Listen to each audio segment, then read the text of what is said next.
Good morning dear friends. मैं doctor Mahendra Saran, स्वागत है आपका हमारे YouTube channel English literature academy में।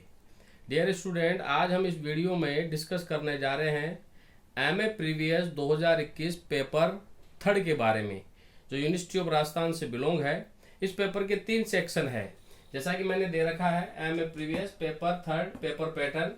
सेक्शन ए में डियर स्टूडेंट, इस पेपर में हमारे पास में 3 राइटर हैं।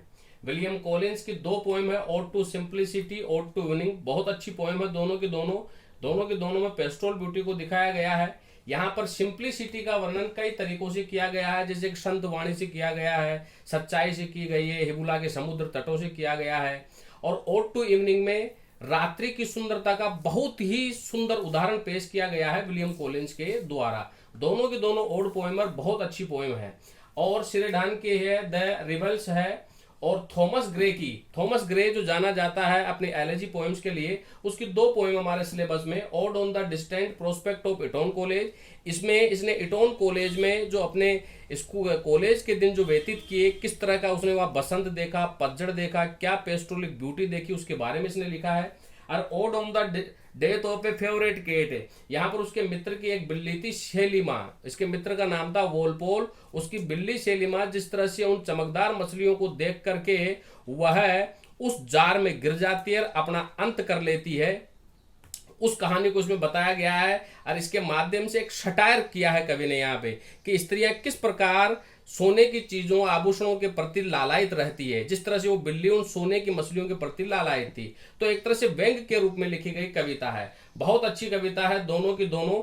मेरा विचार में अगर मैं आपसे सहमत हूं तो आपके विलियम कॉलिंस में से भी क्वेश्चन आएगा, थॉमस ग्रे में से भी क्वेश्चन आएगा और शेरडन में से भी क्वेश्चन आएगा। लेकिन मेरे विचार में मैं ये चाहूंगा कि आप विलियम कॉलिंस और थॉमस ग्रे दोनों को अच्छी तरीके से लर्न करें, क्योंकि इससे आपकी एक्सप्लेनेशन भी कंप्लीट होगी और क्वेश्चन को भी आप अच्छे तरीके से वेरीफाई कर पाएंगे।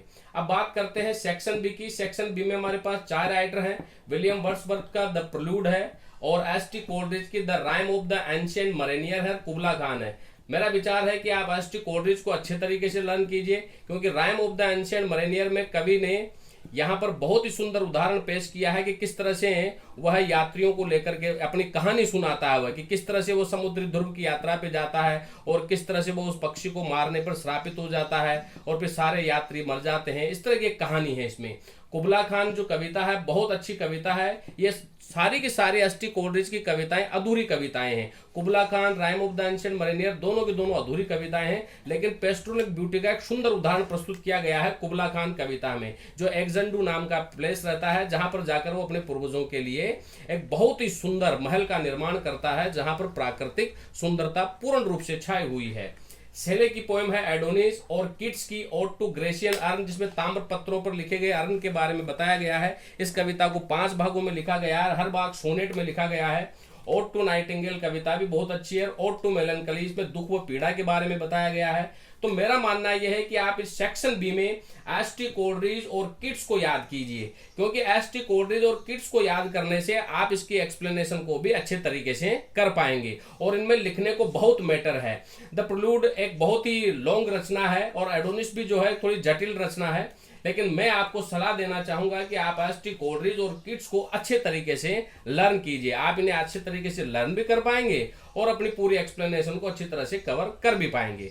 अब डियर स्टूडेंट, अपन चलते हैं सेक्शन सी में। सेक्शन सी में हमारे पास 3 राइटर हैं। एमिली ब्रोंटे का वुदरिंग हाइट बहुत ही अच्छी रचना है, जिसमें हिथक्लिफ और कैथरीन अर्नसा के बारे में, इसके अर्नसा फैमिली के बारे में बताया गया है। आपसी एक तरह से यो समझ लो कि यह रचना ब्रिटिश कल्चर और को दिखाने वाला एक दर्पण है, जिसमें किस तरह से आपसी रंजिश को दिखाया गया, हॉरर फियर को दिखाया गया है, और आपसी रिलेशनशिप को इसमें दिखाया गया है, क्योंकि इसमें 2 पीढ़ियों के आपसी रिलेशनशिप को बताया गया है, जिसका मेन विलन जो रहता है वो हिथक्लिफ रहता है, कि किस तरह से वह अपनी बेइज्जती का बदला अर्नसा परिवार से लेता है। और मैरी शेली की बहुत अच्छी रचना है फ्रैंकस्टीन, और चार्ल्स लैम के इसमें 2 ऐसे हैं डियर स्टूडेंट, जो ऐसे ऑफ इलिया में से लिए गए ऐसे हैं चार्ल्स लैम के। इम्परफेक्ट सिंपैथीज में यह कई लोगों के बारे में बात करता है इंग्लैंड के, जैसे कि वहाँ के लोग जो है कि डच लोग कैसे होते हैं, और क्या नाम है यहूदी लोग कैसे होते हैं, क्वेक्रिक लोग कैसे होते हैं, और इस तरह से जेविस लोगों के बारे में बात करता है। तो अलग अलग समुदाय और अलग अलग कम्युनिटी के लोगों के बारे में ये बात करता है।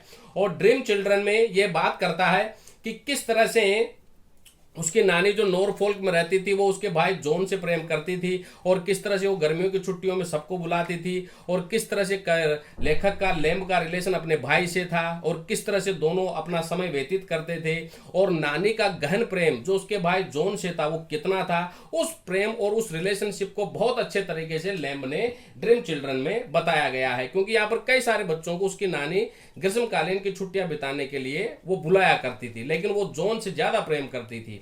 तो डियर स्टूडेंट, मेरे विचारों में सेक्शन ए में आप एमिली ब्रोंटी और चार्ल्स लैम्ब को अच्छे तरीके से लर्न कर सकते हैं। हालांकि फ्रैंकस्टीन को भी याद करने में या इसको लर्न करने में बहुत कुछ है, आप इसको अच्छे तरीके से लर्न कर सकते हैं। तो इस तरह से आपका पेपर थर्ड बनता है। और पेपर थर्ड में मैं फिर बताना चाहूंगा, सेक्शन ए में से विलियम कॉलिंस और थॉमस ग्रे को लर्न कीजिए, सेक्शन बी में से एस.टी. कोलरिज और किट्स हो गया, और सेक्शन सी में से एमिली ब्रंटी और चार्ल्स लैम्ब हो गया।